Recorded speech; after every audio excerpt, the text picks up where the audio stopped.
Have you ever noticed how some games seem to have an obsession with making you, the player, seem to be like the most heroic hero to have ever heroically heroed something in the heroic history of heroes? Games that really go out of their way to say that you are special, you are the only one, you're a precious little snowflake that's gonna change the world. Yes, you are the most important person on this planet, in this game world. You are the only one that matters, the only one that can get anything done. Yes, you are a hero. You are the hero. You are... Basically, we have no reason to have any actual characters in the game apart from you. Well, I'm maybe going a bit too far with this, but a lot of games seem to have this design philosophy. One that's absolutely crap.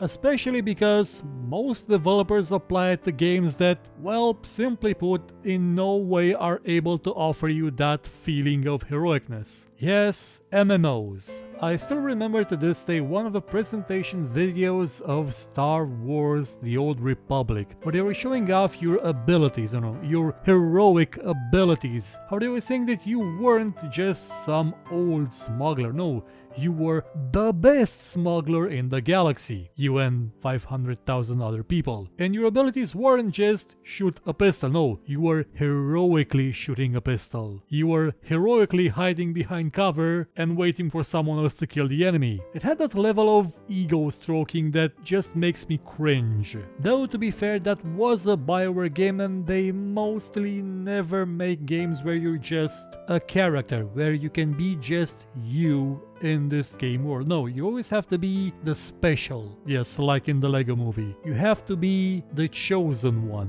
Which actually is kind of funny because in Fallout you were the chosen one, and yet that game did not actually go out of its way to make you feel heroic. You were the chosen one for your people, but that didn't actually mean a thing. Whereas in BioWare games, you were Space Jesus once. I mean, they didn't just make a character called Shepard and leave it at that. No, they made the Shepard, which was Space Jesus. Or you were the Grey Warden, the Inquisitor, or you can be, in Mass Effect Andromeda, the Pathfinder. You're never just a character. No, you have to be something grander than life, something amazing, something that, well, is basically boring because you've played the exact same character about 1 billion times. It's always the same one, the exact same one. You are the big hero that's gonna save everybody and everyone cheers for you that you are the hero. And they clobber that into your head until it's just not fun anymore because, yeah, I've done this 1 billion times. Can I have another type of character? And the answer is no, at least not from BioWare and from a bunch of other developers like, well, anyone that makes an MMO. Because again, how are you the hero in an MMO? Yes, you are the hero for your adventure because as a protagonist, you are the hero. You are basically hero protagonist, which is a character from a book called Snow Crash, which is amazing. But you're not the hero of the story, of the grand story, because there can be no hero in an MMO, which is why some of the best MMOs in terms of story, of setting, of plot, are ones that acknowledge this, that acknowledge, hey, you have your powers, your special skills, so does he, so does she, so does everyone else around here. Yes, you are special, but so are they. So get in line, you're not gonna save the world, but you're gonna help it a bit. Which is why I liked a lot of the stuff in the Secret World, because it acknowledged that. Most quests had that as a basic concept. When an NPC sees you, it doesn't go, "Oh my lord, the hero of prophecy has come to save us, go kill 10 rats and get me their tails for my cat." No, it's more like, "Oh, one of you, oh yes, try not to blow up the city while you're killing those monsters that keep reappearing for some reason. We've been meaning to take care of them, but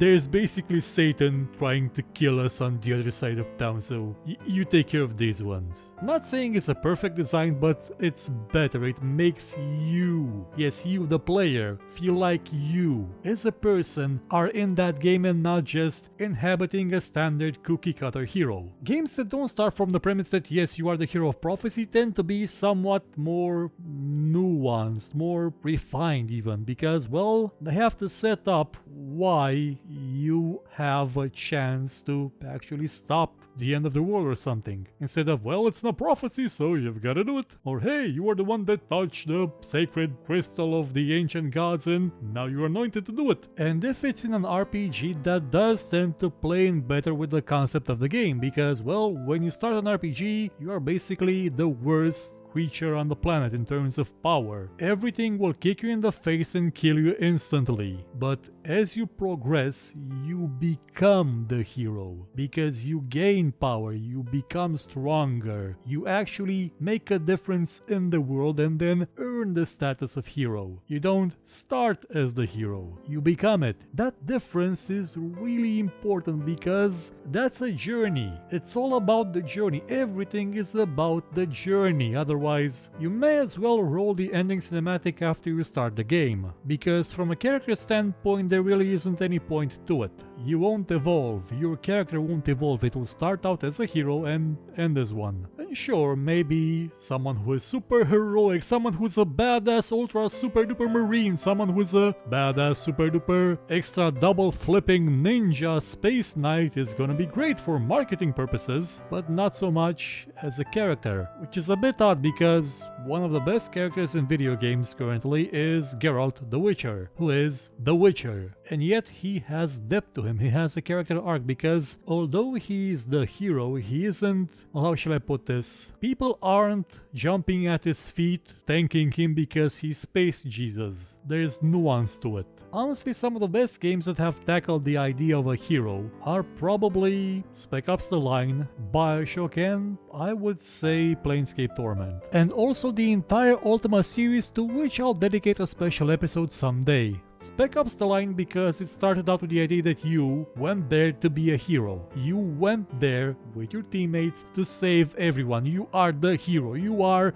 the man that's gonna save everyone. And you don't. You get everyone killed because you wanted to play hero. You got everyone killed. Spec Ops The Line threw the idea of you are the hero out the window and then ran over it with a steamroller. And it was great. It was a fantastic twist of the idea. Bioshock did something similar. It started by saying that you are special, but only at the end do you realize exactly what that special meant. You weren't special in the sense that you were made for greatness. Well, even though the game says it, no. You are special because you are a slave to anyone that knows one key phrase. You are not a hero. You have no will. You have no agency. You are a slave.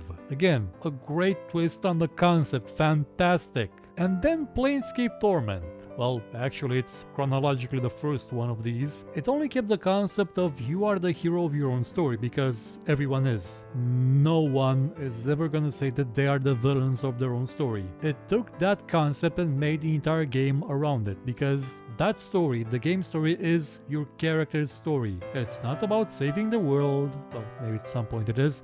It's not about you defeating some evil that lurks beneath and will devour planet Earth or something, or evil space Satan that needs Space Jesus to sacrifice himself to let the Joker bone an android. No, it was about finding who you are, basically. It was about changing the nature of a man, basically. Even though it was an RPG, a D&D computer role-playing game where, in general, the players are seen as heroes who fight valiantly against the darkness, against evil, and triumph for goodness. Well, they do in really sappy, repetitive, and basically derivative stories that in no way challenge you on a mental level. They in no way make you think about your character in other terms that I'm the hero, they are evil, I'm chosen, they will die, I will save everyone. You could make a lot of interesting games by just taking a different approach to how you treat the main character. So instead of patronizing the player by telling me, oh my god, you press start, you are such a hero,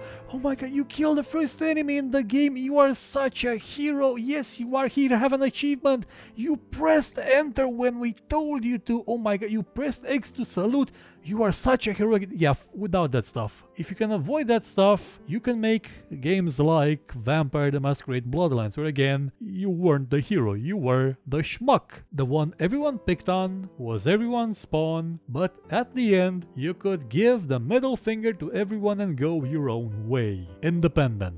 And that makes for a much better story simply because it's not the same one that we've heard an endless amount of times before. Now I still have high hopes that people will implement heroes better in games, even from some AAA studios. Again, Spec Ops The Line was a AAA game, it was phenomenal, so was Bioshock, and frankly so were the Grand Theft Auto games, because in those games you were never a hero, you were a villain, plain and simple. Just look at Trevor, tell me how Trevor wouldn't be the main villain in every game possible, and yet you played as him. Not necessarily when he went completely insane and murdered maybe some people that he should have not murdered, but still it was an interesting character who was the hero in the sense of being the protagonist of the story, but he wasn't a hero because he was a meth dealer that killed people constantly for absolutely no reason. Well, he had a mental instability and was kind of addicted to drugs, so that may have been a factor in it. And he was a great character because he was a person first. He was thought out to be a character, a person, someone who just happened to be the protagonist of the story. And that approach can yield much more interesting results than the traditional and boring, oh look, here's another hero of prophecy, which, when you get down to it, is just lazy crap.